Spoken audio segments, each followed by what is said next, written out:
Nazi Germany and their evil policies towards Jews, the Holocaust, the 6 million victims. All of that is well known, hopefully, and remembered, well, for right reasons. What is less known is the fact that there were around 150,000 soldiers of partial Jewish descent who fought for the same Wehrmacht.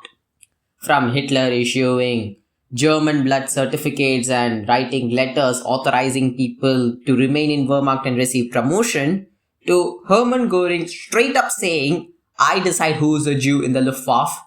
This promises to be one of the most wackiest stories you will ever hear. So let's just right away begin. So, among the 150,000 people of Jewish descent who served, 60,000 were half Jews, i.e. German citizens with a Jewish parent, and 90,000 were quarter Jews, people with Jewish grandparent. Now, the main motive here was, well, practical considerations. 45,000 half Jews were of military age in Nazi Germany at 1935. Thus, they were entitled to and required to serve in the Wehrmacht because, well, all of the Nazis were warmongers and they knew war was coming, and for war, what do you need the most? Young men to fight. Here again, the Nazis had to prove the superiority of Nordic German Aryans, and hence these half-Jews were prohibited from being ever promoted to non-commissioned officers. And in the Schutzstaffel, all officers had to prove their racial purity dating back to 1750. So, I imagine the bureaucratic nightmare proving that their great-great-great-great-grandparents were indeed pure, condensed Nordic German Aryans. In what would be the first and definitely not the last erratic enforcement of these racial laws, Emil Morris, the founding member of Schutzstaffel and Hitler's personal chauffeur, was found to have 1/8 Jewish ancestry. So naturally, people recommended that he and his brothers and his family be, put out of jobs and into camps. Hitler decided that instead, he and his brothers were going to get the title of honorary Aryans.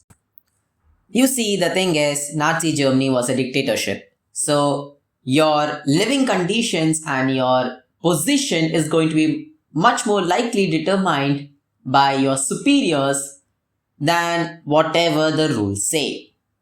So, 8th April 1940, Hitler issued a secret directive to purge all half-Jews, and soldiers married to half-Jews.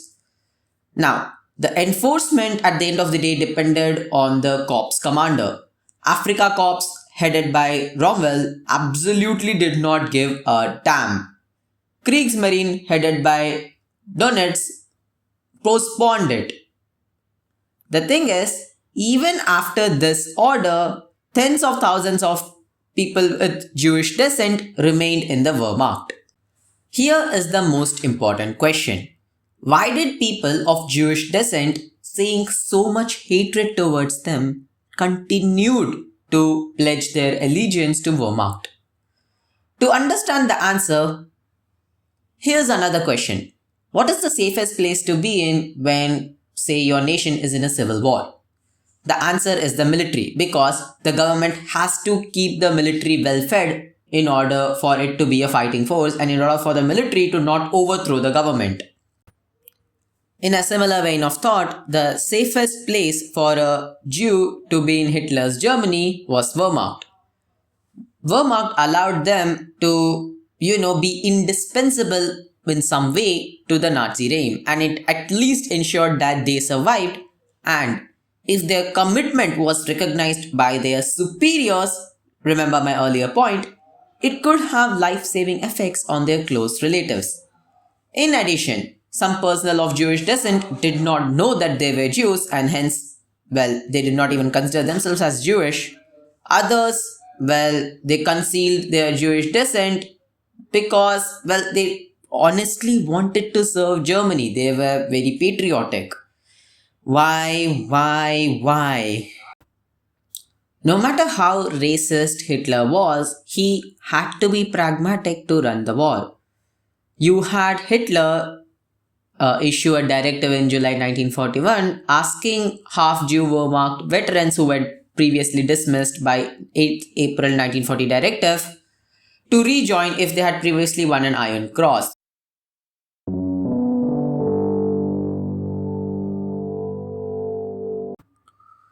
So there we have it. A combination of pragmatism and desperation allowed both Nazi Germany and partial Jews to have a mutually beneficial relationship and become an example of how interesting and beyond reason history can be.